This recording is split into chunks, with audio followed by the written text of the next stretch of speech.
Gemtech Lunar 9mm suppressor. Let's check it out.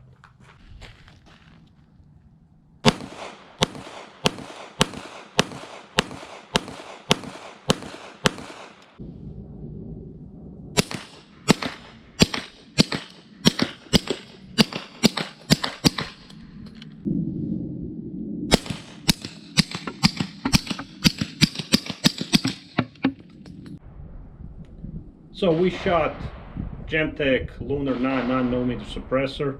We shot it in long configuration. This particular suppressor can be configured in two sizes, long and short. Like I said, we shot in long configuration. It's a little bit quieter in long configuration.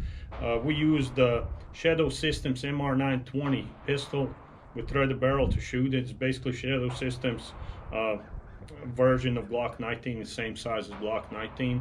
The first 10 rounds that we shot, we were using just your regular PMC 115 grain 9mm ammunition.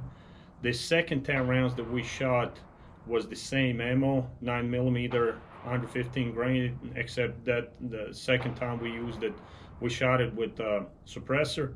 And the last 10 rounds that we shot was with suppressor, but that time we used Winchester 147 grain subsonic ammo, and that ammo was supposed to be 990 feet at the muzzle. So the first 10 rounds non-suppressed, second 10 rounds suppressed standard ammo, and third and last 10 rounds is suppressed with subsonic ammo. So you be the judge in difference in sound. Thank you for watching, and I'll see you next time.